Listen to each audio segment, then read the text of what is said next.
Welcome. This is the Legal and Law Enforcement Issues session. I'm Gary Glissman, and my co-presenter is Phyllis Quatman. We're going to kind of break this into two different segments. I'm going to give a little bit of background on neurobiology and some of the things that you probably have heard pretty well this morning from other sessions relative to some of the system challenges that can come along and exist with XXY. And then Phyllis is going to give really the meat of the presentation relative to the legal view and aspect and her experience with a specific case that I think very well crystallizes a lot of some of the challenges that we can see. Just a little background information on myself. I'm not a scientist or a researcher or a physician. I am a parent of a 29-year-old XXY son who was not diagnosed until he was 24, sitting in prison at the time of his diagnosis. And I will talk more from that experience than I will from any kind of background. Again, I'll go through some of the background science that's involved with this just to make sure. I think everybody's got a pretty good feel at this point of some of the real things that are going on neurobiologically with folks, and I think it's very important, and certainly Phyllis is going to touch on that also. But from our experience, with our son, that was probably one of the only things that helped us prevent him going to prison for 10 years at the time that he was faced with sentencing because of some bad decisions. By background, I'm a registered nurse. I've functioned in healthcare administration for about the last 30 years in various types of positions. And currently working with a urology cancer center in Omaha, Nebraska. So that's just a little bit about my background. The things that we're going to particularly look at today are the criminal justice system and the impact on individuals with XXY, but I wanted to bring at least three different caveats to the table. We're focusing on XXY, and this came up as a question just a minute or two ago. But really, any SCA individual can experience similar issues and may benefit from the information provided here today. As we just heard in one of the last sessions here this afternoon, all certainly XXY individuals are unique, and certainly from that perspective, the information that we have today may not apply to everyone dealing with XXY, and it certainly doesn't imply that all XXY people will have the types of problems that I'm going to kind of allude to or point out from a physical and a neurological standpoint. Brain research studies have shown patterns of neurobiology and anatomical differences, but again, they are simply not absolute. So don't take everything as this applies to all, and I think we've heard that over and over again today. It's a very individualized condition. I'd also like to definitely thank several individuals for a lot of the content that I have today, at least, came from work done by Ginny Cover and her excellent book. If you haven't gotten that sales pitch yet and you don't have that book, you probably want to pick that one up because she's done a wonderful job putting information together relative to this area. And Cheryl Kelly is another attorney that is a member of KS&A that did the original Criminal Justice Task Force white paper that we're working on developing to make available as a resource for attorneys around the country in the future, and families and individuals. So from that perspective, I'm building a lot on the work done by those individuals. Whoops, see, I did already, Phyllis. I had to skip over one. Brain biology and the law. What you'll hear more about today is this whole concept of blameworthiness. And from a legal perspective, the responsibility for your actions parallels volitional control. And that's just kind of a fancy way of saying that society and the law in general has adopted this attitude that the level of responsibility for our actions kind of influences the way we're punished in many cases. There's a lot of different examples for that. For instance, just a simple one, or somewhat complicated one maybe, in a car crash, somebody crashes into a crowd with their car. If it's from overconsumption of drugs and alcohol or from a reckless driving standpoint, the punishment for that person probably is going to be different than if they had a heart attack or had some kind of seizure activity. So that whole sense of biological basis for kind of in control of your behavior can certainly have a huge impact on the type of punishments that you might be talking about from a legal perspective. And it's just kind of the thing that we've done. We've assigned a relationship between the brain and behavior, and if aberrant behavior is there and there's a biological basis for it, then a lot of times the reaction of the legal system is somewhat different. From another part of that, just from the brain function in general, you can look at the history of how that's worked out over time, and certainly the more that we've learned about the causes of different behaviors as a society, again, has changed the way that we've reacted to certain things that we've defined as aberrant behavior. The treatment history of schizophrenia and epilepsy, depression, and mania is really just 100 years ago. People with those conditions were treated very, very poorly in our society in general. And as we've learned more about that, obviously those things have changed, knowing that there's a biological basis for that.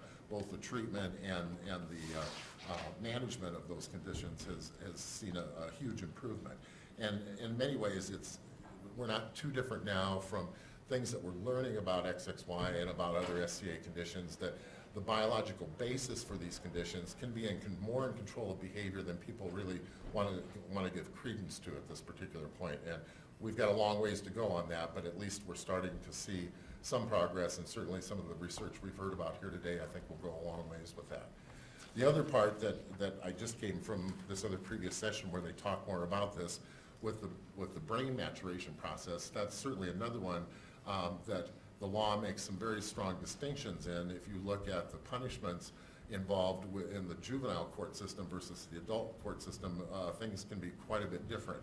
And there's very solid scientific reasons for that. The biological and chemical changes, the emotion and motivation centers that are becoming more active as the teen goes through that maturation time period, the fact that the control center, the executive function that we've heard about here today, often lags behind.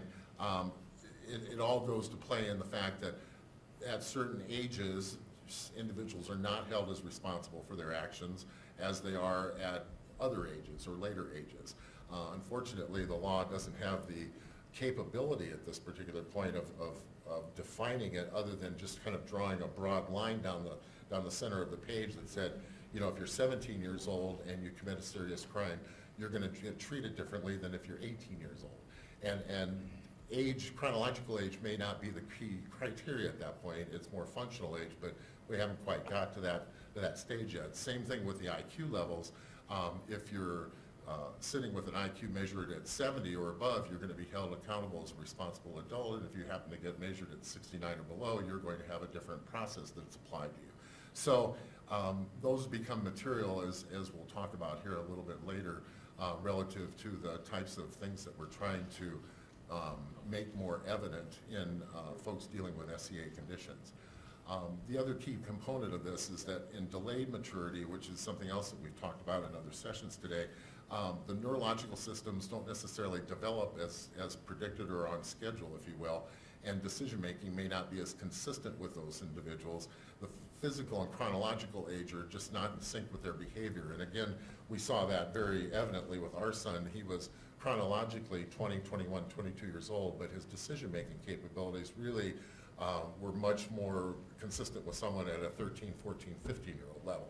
And again, as we know, the types of decisions at those ages many times are not based on the best information and the best and the best use of the information that you have available. I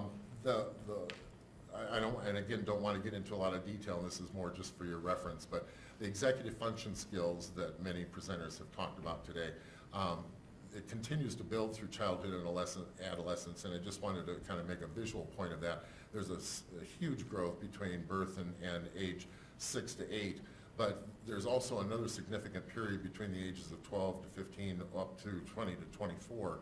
That's what's expected. That's where society and a lot of our institutions, we know that there's a lot of executive function skills being built during that time period. If that's pushed back and that's delayed another 5 to 7 to 9 years, you can see again where there can be a lot of difficulty with dealing with someone that chronologically and physically it comes across as a 19, 20, 21-year-old that should be held fully accountable for their decisions versus someone that's 13, 14, or 15. So that delayed maturity issue that you can read a lot more about in a lot of other places really becomes very material when it comes to being applied to the law. What we do know with some of the research studies with XXY neurobiology, and these are again backed up by a number of different papers that we'll be happy to make available if anyone wants to get into the scientific detail. But there's been very strong evidence presented that there can be decreased total brain volume, increased and decreased gray matter, smaller frontal and temporal lobes, smaller cerebral hemispheres, decreased volume in the AMG or the AHC, especially the amygdala. So, and again, I don't want to bog this thing down with a lot of scientific terms, but just to kind of bring the point to the table that there is differences between XXY brains and non-XXY brains that have been brought out by very strong scientific research. The problem is that there hasn't been a lot of communication to that with other parts of the medical and legal and educational systems so that they are more familiar and aware of what types of issues that this can cause. And again, this picture of the brain is just something for your reference purposes, just to kind of show some of the different areas that are responsible for different things that we are involved with, hearing and speech and language and decision-making and coordination of movement, et cetera, are all in different portions of the brain that you can learn more about from reading more. But again, these areas that we're saying from research perspective appear to be smaller in some XXYs, and again, I'll emphasize the some, and sometimes only as much as a 5 to 8% difference. So we're not talking about huge amounts of differences in the actual brain itself.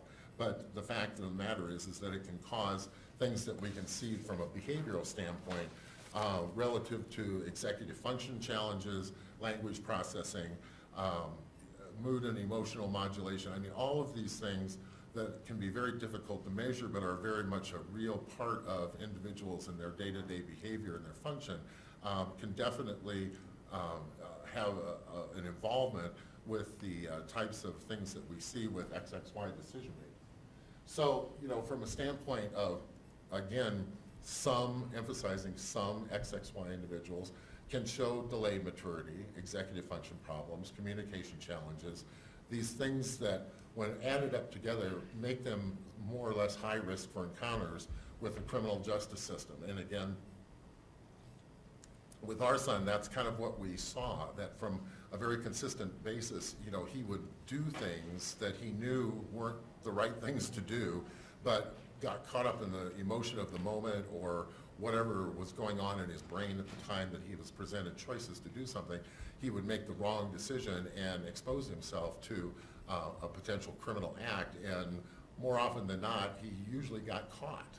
He wasn't very good at hiding things that he was doing that were illegal, which again kind of plays into the whole fact that the vulnerability level is much higher, and all of this can kind of dovetail into a situation where they're going to end up in that criminal justice system, and at that point things get to be very, very difficult because the awareness in that system is not, if we're concerned that it's behind in the medical and the educational realm, in the legal system it's even much, much greater than that. And the problem when you are dealing, from our perspective at least, when he was in that legal system, I needed to prove that there were brain function differences that were causing some of this behavior that we were seeing from him, and it was pretty impossible to do. I mean, we had neuroimaging, we had neuropsychological exams, that we could point to as hard evidence, but there's not a close enough relationship at this particular point to be able to rely heavily on those to show that means that there's going to be functional behavioral differences. So the behavior was there, but that's not proof in the legal system. That's just, in my mind, evidence. So there are ways that you can relate brain differences to behavior, but it's a big challenge when those differences can be subtle or not easily measured or inconsistent. And consequently, it can be difficult and expensive to prove. So for that part of it, that's kind of the underpinning that I wanted to just kind of throw out there on the table here today. Phyllis will now take us into a more detailed look at what that means when you kind of get caught up into the legal system. Thank you. Yeah. Okay, well, I'm just a lawyer. I have no scientific background. These people are way smarter than I am. But I do have experience with an XXY case. And so that's why I'm here. That's really the only reason I'm here. This first slide, criminal justice system, my advice to you is avoid it. It is not a friendly system for you, especially if you have any kind of condition like XXY. The biggest thing that I've seen with these young men is that they follow, and if they follow somebody who's a good leader, then they tend not to get involved in the criminal justice system. It's when they follow somebody who's also making bad decisions, and they follow along and they get slurped in. So, who you follow matters. This bottom thing, I sound like Nancy Reagan. Don't use drugs and alcohol, children. But seriously, when you get around that, not only does it impair your brain, but you're hanging out with people who are also impaired, and they make bad choices, and then you get sucked into that. The third caveat on this last point is sex with minors. I see more cases of young men getting busted for having sex with minors. It is an automatic felony. It is sometimes automatic jail time or prison times. Sometimes you have to, say you're 18 and you have sex with a 13-year-old, at least in Montana. You now have a conviction for sexual intercourse without consent, which is rape.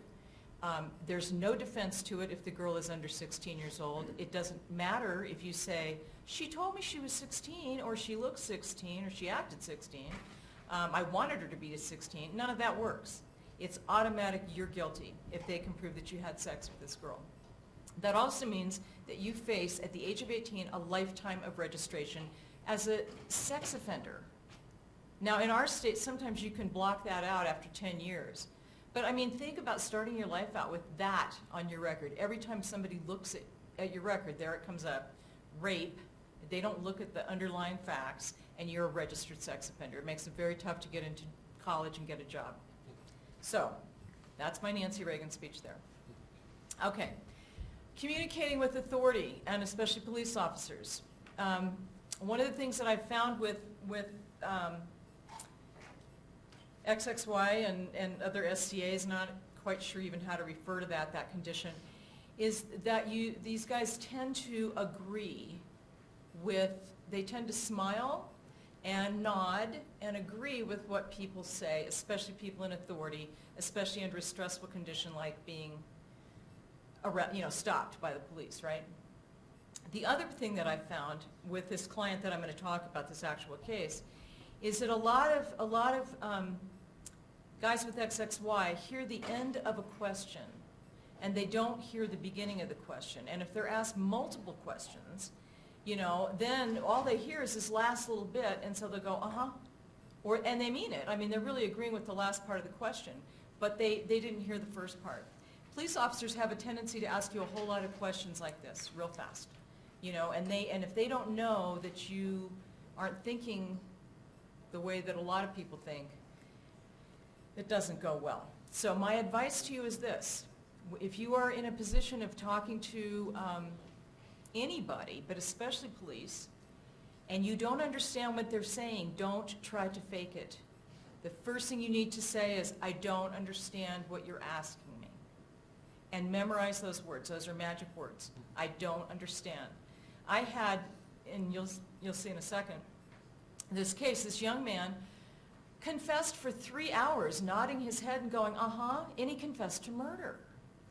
And he hadn't killed anyone, but there you go, and then you have to fight your way out of the system. So I told him when we went to trial, no matter what, if you don't understand, you must say that. If you do understand it, go ahead and answer the question shortly.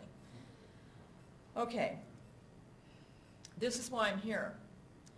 This on the left, the young man standing is 14-year-old Jesse Ernst. He is XXY. He was undiagnosed until he was 22.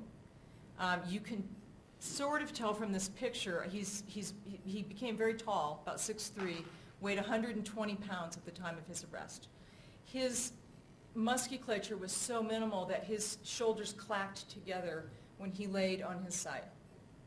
And on top of that, if you can see, he has a dent in his chest, which is a condition called pectus excavatum, and that's the end of my knowledge on that. It was about 4 inches long, about 2 inches deep, but it is indicative sometimes of XXY.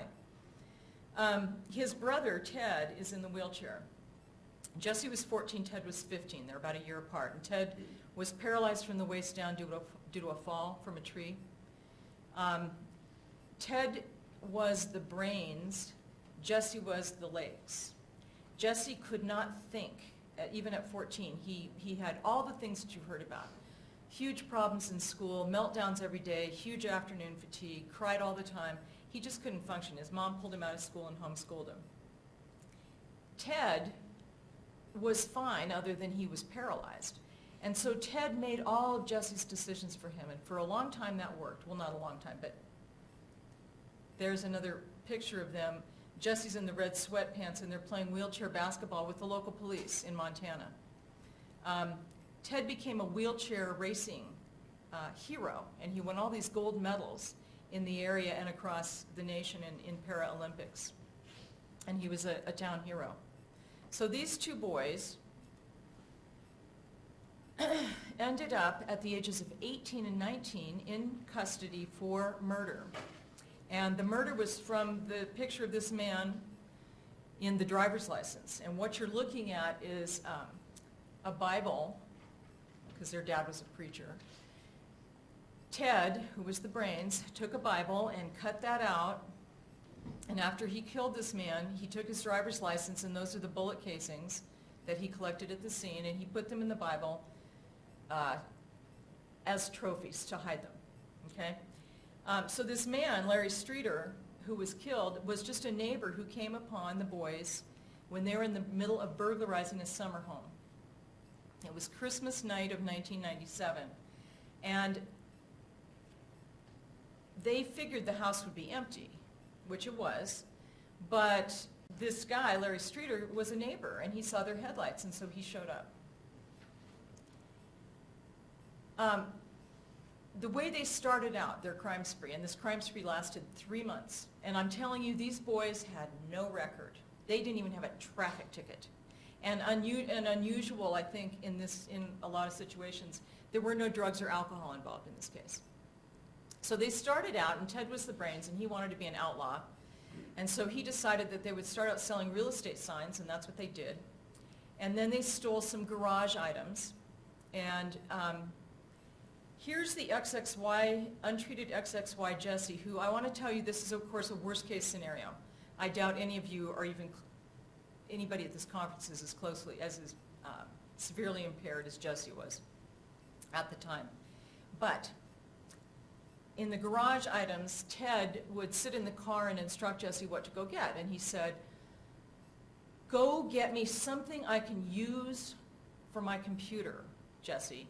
Something with a plug." So as I'm telling you that they hear the last bit, Jesse apparently heard plug, and he returned with a toaster as something that Ted could use with his computer. They moved on to breaking into empty summer homes, and in 3 months went from misdemeanor petty theft to burglary and then to murder. And that's the case down there, State of Montana versus Jesse Kyle Ernst. The legal issues that everybody has to deal with, but especially that apply in an XXY defense, are knowledge, voluntariness, and intent. Every prosecutor, and I was a prosecutor for 10 years before I moved to Montana, I became a defense attorney. They have to show that you did what you did with the understanding and that you could foresee the consequences of your conduct. So the first thing that should be coming to you right now is the ability to plan, executive functioning, everything that they've been talking about. With guys, with SCA, with these genetic conditions, their executive functioning is impaired, and they just don't see the consequences. So in this instance, did they understand? Did Jesse understand? Ted understood. Did Jesse understand that by breaking into a house that was empty, somebody could show up and end up murdered? Okay, voluntariness. Were you forced to do what you did? And finally, did you plan the crime? So those are the three things that the prosecutor has to prove. With Jesse, because he was XXY and he had trouble predicting future consequences, he did not see anything coming. He never imagined, and the evidence that we used at trial was he never imagined that a neighbor could show up, see their headlights on a Christmas night at midnight, come up to the house, and that Ted would then shoot this man to death, and that's what happened. Jesse was not able to plan anything out. He was a follower, and I'll explain that in just a second. But he basically did whatever Ted told him to do, because Ted, these guys lived in a log cabin in Montana. They had a pretty closed community. They had a pretty religious community. Jesse didn't have a lot of friends. Ted was his be-all and end-all. I mean, he relied on Ted for everything. Okay, poor planning. This is evidence of poor planning, and I'm not sure you can see this, but they burglarized. They were in the process of burglarizing this house. Ted sitting out in the car, Jesse inside, and Ted told Jesse, go get stuff that's cool that we can sell. So Jesse chose from this very expensive summer home a saw with a picture of Flathead Lake painted on it, a duck decoy, and a roll of quarters. That's what he stole. He went into this house and that's what he took. That is what we used as evidence to show lack of planning. I mean, you don't, if you're going to burglarize somebody's house, go take the good stuff that you can fence, right? You take a TV, you take a DVD, good stuff. He wore the wrong size shoes for both the size and the snow. So let me back up just one second. So Ted plans all these burglaries out. And he tells Jesse what to do. And Jesse's so confused and he's so bullied and he's so robotic that he just does whatever Ted says. After the murder, they left the scene. And after they left the scene, Ted realized that they had left behind a gun. And Jesse's own size 11 shoes were all wet and snowy and cold and bloody. So Ted said, go get my shoes and wear my shoes because you've got to go back and get this gun. So Jesse chose a size 7 pair of boat shoes to run 2 miles through snow and across ice to go back. The reason the headset picture is in the middle here is because Jesse just, he was hypersensitive to sound, to noise. He said that he could hear people walking on the carpet and the carpet crunching. He was hypersensitive and, to texture and feel and clothing and everything that they were talking about next door. But he also described his mental state, to me, after I got the case. He said, Phyllis, it's like having 1,000 televisions going on in my head, but they're all tuned to different stations. And his head, what was going on in his brain before he was treated with testosterone, was just utter chaos. I mean, chaos. And that's why he just smiled all the time. He just basically dissociated is a psychological term for it, where he just went off to this happy place. And he didn't think. So, because of that, it was very hard for Ted to get Jesse to do what he wanted him to do. So he got a headset and a radio set. And he made Jesse wear headphones, and then Ted would instruct Jesse exactly what to do over the headset. So that was the point of this evidence. This is evidence of planning. These were taken from Ted's apartment. Ted had his own condo. The police officers found this. It shows an office building that he wanted to break into. I mean, he had very elaborate planning involved in this stuff that Jesse knew nothing about. This is how he hid the murder weapon, Ted. He cut out another book and lined it with foil and put the murder weapon in there. That's also evidence of planning. But again, this was all Ted, not Jesse.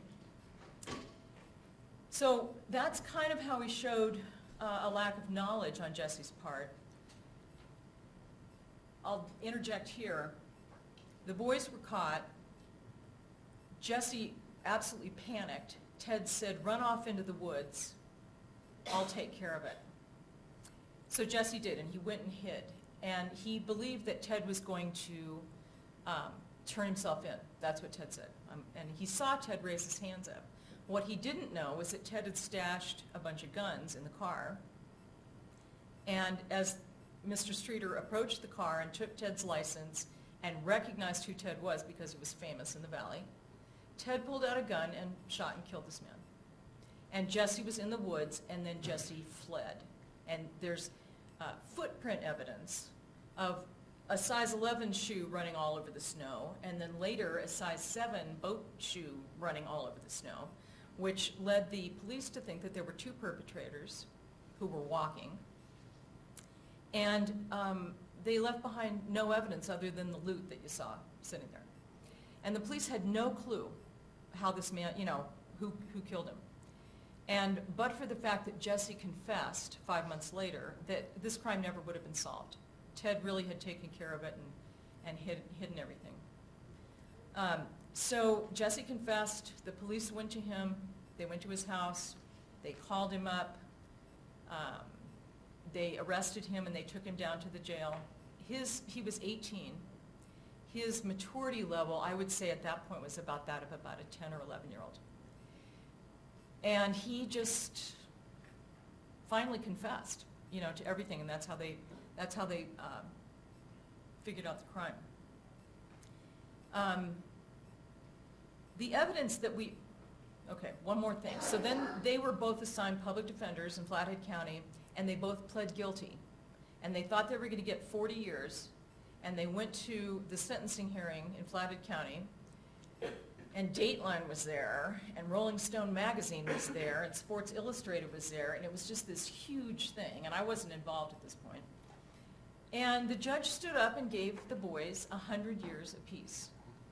100 years. 18 and 19, no record. Granted, bad crime. On the other hand, Jesse hadn't shot or killed anybody, right? He's hiding in the woods. But he was there.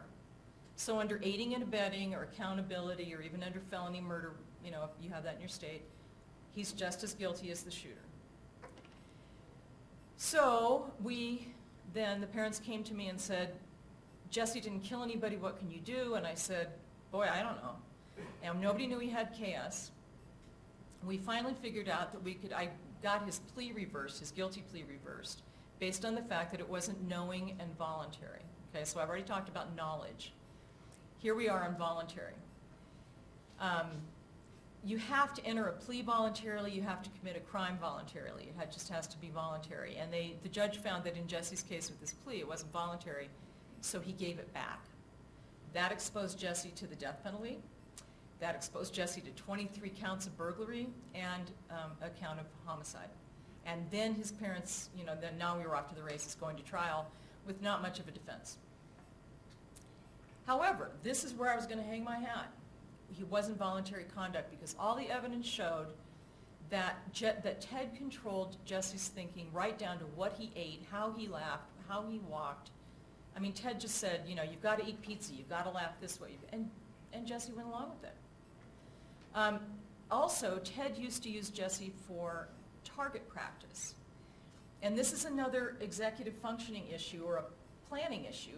One of the stories that Jesse told me was that Ted would have him hold a can out, and then Ted would shoot at the can with live rounds. And I said, what if he missed, Jesse? What would have happened if he missed? And he said, I never thought of that. And that, to me, kind of typifies a lot of these XXY teens. But it also terrified Jesse, right? And then Ted also used knives, to go after him.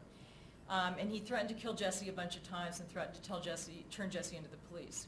So we could say, and that's what we said at trial, was that Jesse acted under duress.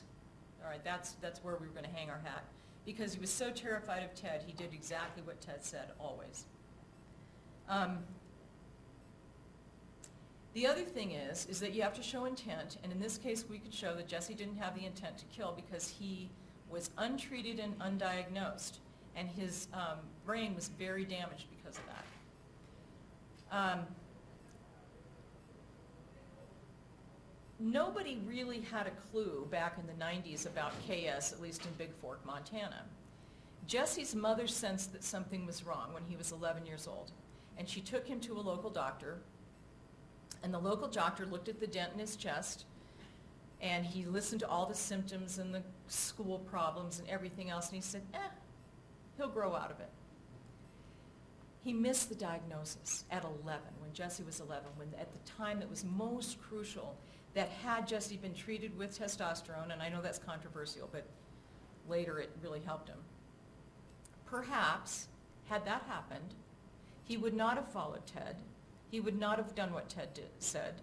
And Larry Streeter, the murder victim, would not have been murdered. But the doctor missed the diagnosis. The school community missed the diagnosis. The school psychologist missed the diagnosis. The doctor, the medical community, every part of Jesse's community missed this diagnosis. There was even a guy who showed up at their house and watched the mom. There was abuse in this case. Mom was bipolar and was abusing Jesse. And this FedEx driver pulled up and saw her beating this little 5-year-old kid, but didn't tell anybody. So on every level, nobody ever got this kid any help, right? So he was very, very damaged by the time that this murder went down. We did not know at the time of trial that he had KS. So I'm just shooting in the dark. I had no clue what I was going to do because they wouldn't accept a plea to anything. About 9 days before the first trial setting, a very astute young doctor in Flathead County looked at Jesse because Jesse was having heart pain, which turned out to be from anxiety. And this doctor said, I think this kid might have KS. And so his mom said, well, we'll just test him. And they called me up 3 weeks later and they said, yay, Jesse Ernst has KS. And I gave it the big, who cares? I don't know what that is, and I don't know why it's relevant to this trial. And I was working with a forensic psychologist from Ohio. She didn't know what it was. She phoned her brother, who was a doctor at Baylor University. He kind of remembered it from medical school. I mean, this was sad, like nobody even knew what XXY was. I started doing some research on the internet, and then I contacted Melissa Eilstock from KS&A, right? She put me in touch with a neuropsychologist from UCLA whose name is Dr. Kyle Boone. She put me in touch with a behavioral specialist in KS, Carol Semengo-Sprouse, who's in Maryland. And between Dr. Sprouse, Dr. Boone, and Dr. Brahms, Jolie Brahms from Ohio, we were able to put together a defense to this murder case that worked. So Kyle Boone did the neuropsych testing that other neuropsychologist was talking about, and she was an expert in KS men and testing KS men. She found that Jesse Ernst was the most impaired Klinefelter's man she had ever tested. His IQ was, up there, but, she described it as having a really good engine with no transmission. It just because his executive functioning was so impaired, there was just no go power, but all the stuff was there. The behavioral expert came in and didn't talk about Jesse specifically, but just talked about, as you've been hearing, how KS guys act as they're growing up and how that all fit in, and basically, especially the following along part, not decision making. And then the forensic psychologist explained what happens when you take an XXY or any of these SCA conditions and you subject them to extreme physical and verbal abuse. And Jesse, unfortunately, was subjected to extreme abuse. So he was pretty much a wreck. Okay, now here's the flash word that everybody hates. But I'm giving you these words, mental disease or defect, they are legal terms of art.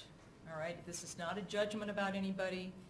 It's strictly a legal term of art. It is what we refer to as a mental defense, and every state has one. If for some reason, God help you, you get involved in the criminal justice system, you've got to tell your lawyer that you've got XXY. And that lawyer needs to probably call KS&A if that lawyer doesn't know about XXY and talk to us. because this is the defense that you use. It was formerly considered an insanity defense. It no longer is. It's simply, do you have some organic, genetic, biological reason why your brain doesn't work as what, the way other people's brains work? And once we found out about the KS and got all these experts in Jesse's test results, we were able to plead this and prove this to the jury, that he had, by virtue of his KS, a mental defect. And it worked. And if it works, that's why I say, don't get mad at the words, go free. Because he was in prison for 100 years before we got his plea reversed and went back to trial using this defense. It is an organic basis for a not guilty verdict. It's a genetic condition that, as you've heard repeatedly, limits your knowledge, your ability to plan, your ability to form intent, and your voluntariness. Not in every case. I'm not saying it's just an automatic get out of jail free card, but your lawyer needs to know about it, and parents, you need to tell your kids' lawyers about it. And there's evidence. The proof that you use is the experts. Now, that's spendy, right? These women volunteered to testify for free. The forensic psychologist gave up a $50,000 fee. The other ones gave up $10,000 fees to help Jesse. So I'm hoping that we can get more people trained and get more, so it's more affordable to people who need help. Okay, what do I do if I'm arrested? Part of this is a defense attorney in me. I was part of law enforcement for a long time. If you're arrested, as Jesse was, don't talk to the police. For all the reasons I've said, you may think that you can talk the police officer out of arresting you. You might think you can explain your conduct or explain what happened. And I'm telling you, you probably cannot, all right? And what you need to do is just ask for a lawyer. You need an advocate, all right? And this is probably true for almost everybody, but really, really for XXY guys. You need an advocate. You need somebody there. If you're a minor, you have an absolute right to have your parent present. Ask for your parents. Don't talk. The next thing, I can't emphasize this enough, tell your lawyer. Have them call me, have them call Gary. We've got a case going right now in California where this guy, I think he's 22, right? Burglarized, of course, Nancy Pelosi's house, yikes, and Robert Redford's house, so there's just no publicity on this case, right? And he burglarized like 5 houses in this little area twice in like a week, and he took nothing, just dumb stuff. But he's in deep trouble. I mean, he is in deep trouble. He's facing like 5 counts of burglary. He's got a prior burglary because he went over to his neighbor's house and took something out of the neighbor's house back when he was 18. Then he went to return it because, why not? Remorse or whatever. And so then he got caught returning it. And he got convicted of that. So this lawyer called me back in September, and I said, in California, the code section, penal code section is 1026. I said, you need to go to 1026, and you need to look at mental disease or defect, because this worked in Montana. And my theory is if it works in Montana, good God, it's got to work everywhere else, right? I mean, we're just podunk up there. Well, he didn't do it. And then now we're about, I think, a month from trial, and he finally called me and said, so what was that thing again? And I'm like, you need to look at this section, and here's why. And you need to call Kyle Boone, who happens to still be doing this testing, just right down, south of you. UCLA. So he's doing that, and I mean, we just have our fingers crossed. The mom wanted to be here at the conference. We're just, contact us. Sentencing. I did a whole thing on the court system for you, and I'm going to post that on the website because I didn't want to stand here and tell you about the courts. But sentencing, just know, there's misdemeanors, and those are smaller time crimes where you get probation or jail up to a year. And then there's felonies. Felonies are serious crimes. You can also get probation for those, or you can get parole. You can get prison up to life. And you can also receive the death penalty if it's for murder. Accountability, aiding and abetting, felony murder will get you the same sentence as if you committed the actual crime, and that's what happened to Jesse. But even if you get convicted, XXY information can mitigate your sentence, right? Because what we want to see happen is XXY guys, SCA people, don't do well in prison. I mean, really, who does? But for sure, these guys don't. You can imagine Jesse Ernst, he spent 3 years in state prison before we got him out. 6'2", 120 pounds. You know, it was just, and very susceptible to suggestion. You know, he ended up in lockdown because he participated in a sit-down strike. I'm like, what? You participated in a sit-down strike, really? And he said, well, I don't know, this guy, you know, he was just bigger than me, and he just told me to sit down, so I sat down. And then, yeah, now he's in maximum because he sat down. So it can make your sentence lighter. It can get you probation. It can get you maybe treatment, maybe get you into the system. If you can't afford a lot of the, you know, things that we've heard about today, the court system is, you know, getting more amenable to putting you into programs that'll help you.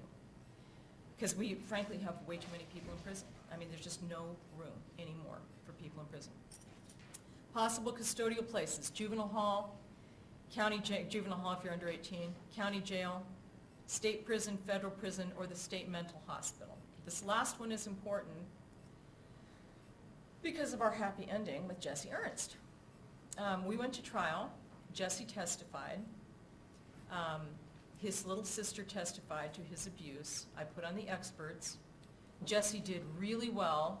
He was overwhelmed by the lights. Dateline filmed this whole case, gavel to gavel. So there were all these lights and there were all these people and publicity, and he just looked down, and every time he did not understand a question, he said, I don't understand your question. And so it took a long time to get through his testimony, but we did. And the jury sat there and they believed him and they loved him because he's a great guy with no trouble ever, and sure didn't see this coming at all. He had just no idea what was going to happen. Spoiler alert on my book, which I was going to hand out free copies, but they are gone. I don't know what happened.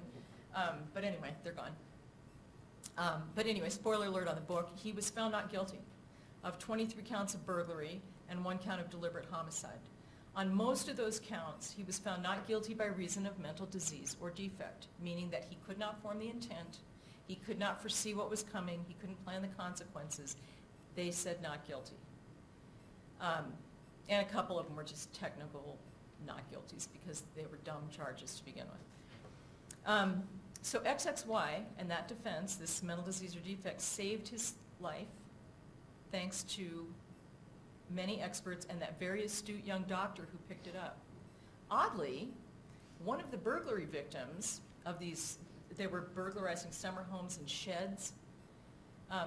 One of the burglary victims was the doctor who looked at him when he was 11 years old and missed the diagnosis. And he showed up and testified against him. So, what goes around, right? So anyway, once that happens, you get found not guilty by reason of mental disease or defect, you're put into the custody of the Department of Public Health and Human Services for them to decide what to do.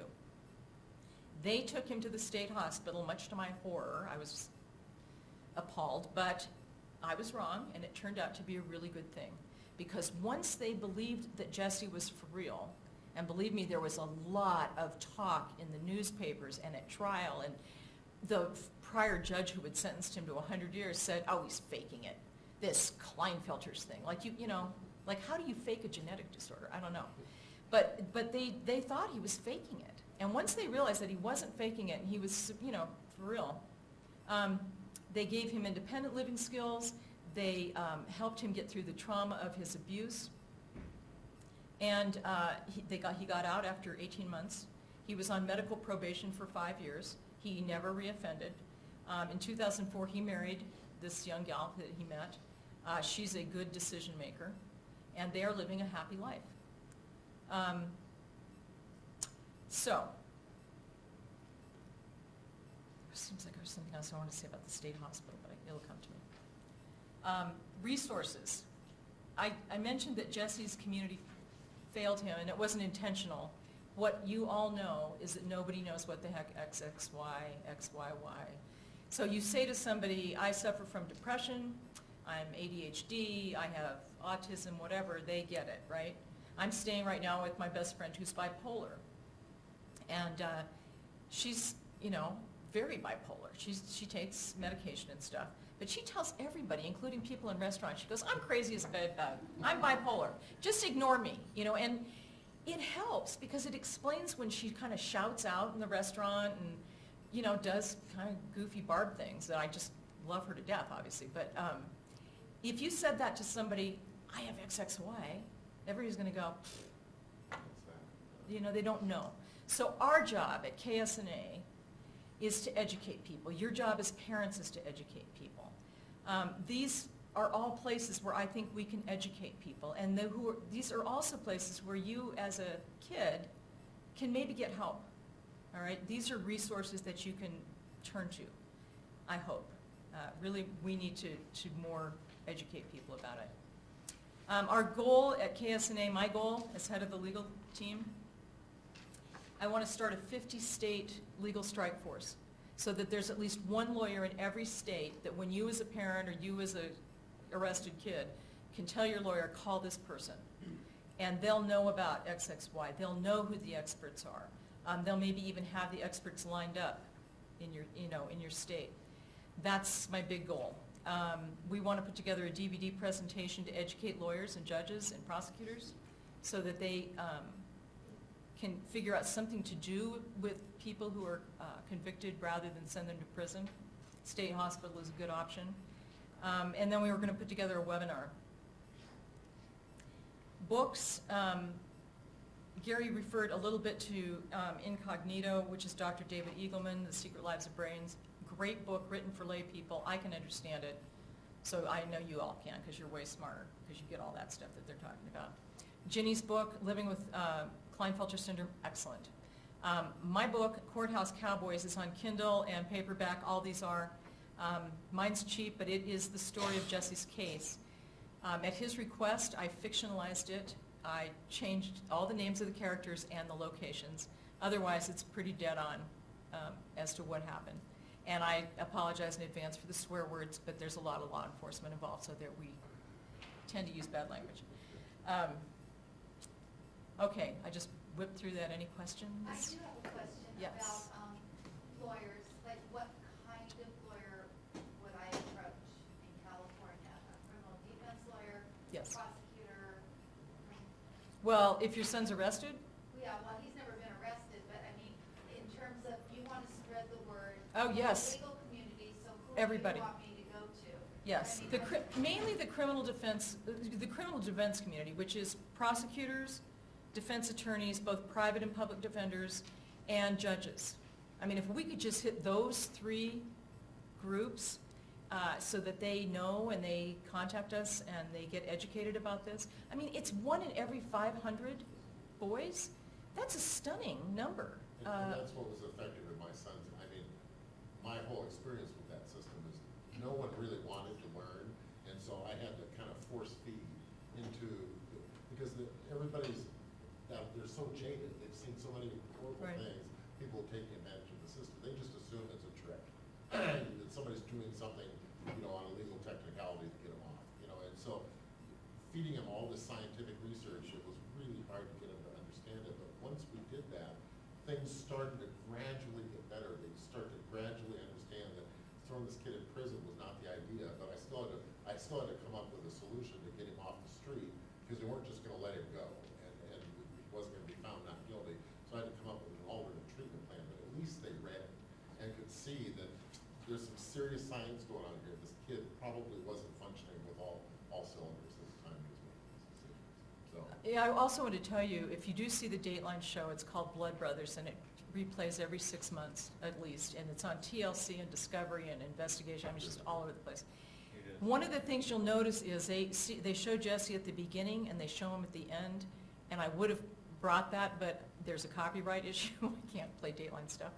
But the difference is remarkable, and what happened was, when we found out he had KS, the experts said, well, let's try him on testosterone. What the heck? We've never treated anybody this old before with testosterone. And so he was 22. He went on the testosterone, and it was a patch back then in 2001. night and day. From February to April, when we first found out to when we went to trial, his brain cleared up. He wasn't hearing the carpet crunch anymore. He wasn't hearing the 1,000 TV sets all blended into just one video. I mean, it was night and day. And when you see him after a year and a half of being in state prison, also being treated with testosterone, he's big, he's tan, he's muscular, he's healthy, he's articulate. So sometimes that's all, that's what we want, right? And if these kids are addicted to drugs and alcohol, which is pretty common, because we all, self-medicate, right? Plus it's fun, I guess. I know. If we can get them to a rehab center instead of prison, how about just that? How about we get these boys into a rehab center and get them drug and alcohol treatment plus testosterone treatment? Be huge. So, other questions? What about, how are the police educated? That's another good one. You could educate from the very beginning, so that, because. You're right, you're exactly right. Our son just kind of goes, he doesn't know what to say. He doesn't, if he was in trouble, he wouldn't know quite how to say, or he would just babble on, or, might. That's why I want you to teach him. I don't understand your question. I want my lawyer or my mom, my parent, right? That's what they shouldn't talk because he will babble on. And the police don't know, so they just sit there and take everything down because they've got one job, and that's to get evidence to convict your son of a crime, whether it's speeding or homicide. And they're not judging it, and they don't really care what his issues are at that point. Their job is to take Right. care of whatever crime they think has been committed Yeah. and move it to the next level if they're done. And they're resistant. When I was a prosecutor, I was a domestic violence diva, and I wanted one report. I just wanted these, because they're so typical, these cases, I wanted one report. So I went to 18 different agencies in our county. In Northern California, we had 1.5 million people living there. 18 agencies, and they said, we're not doing it. And I said, you're not doing it, I'm not going to charge your cases. I mean, that's what it came down to. It's like, you're not the boss of me. Yeah. And so my boss was the boss of them, and that was handy. But it's tough to teach police new tricks. This is the way we've always done it. But you're absolutely right. If we could educate officers through post-training, right, because they have to do annual post-training, it'd be huge. We're going to try. And if I can help you in any way, if your kids get in trouble, contact me. I'm serious. I've consulted on all kinds of cases for free. Jesse's case turned out to be about a $250,000 donation. Because they had no money, and I just, wasn't going to walk away from them. So, yeah, just call me or email me, contact KS&A. Gary's a great resource. We're acquiring more and more resources as we go. Yes? Does it help to have XXY on their driver's license, or medical, some kind of bracelet that says XXY? God, that's a great idea. It's Would not. it? I don't know. Again, as you mentioned before, people accept the term bipolar, I have ADHD, adults do the society has embraced that. There's nothing that exists like that for XXY. It's so not known. But, having it as a medical condition on a bracelet could at least provide a little bit of maybe we better ask somebody what's going on here. If the kid would wear it. Yeah. Because you do have this thing, I want to fit in, and I don't want to stand out. I don't want to tell The thing people. that I think is stopping that from XXY becoming just another ADD or, I have this and let's move on, is that whole sexual component of it. The society just doesn't handle sexual components of anything very well, especially with males. And so, the fact that it's got that component is stopping it from just, I have several adult friends, like your friend, that will walk into a restaurant and says, look, I've got ADD, get me in a table quick because I'm going to have a fit here if you don't. And it works for them all the time. I don't see anybody with XXY doing that. And part of it is that thing. But if it's going to save your life in prison, Yeah. I mean, think about it. Your life in prison. I'm like, pull out all the stops. Call me. Call me. Okay, thank you Thanks, everybody. for hanging in today.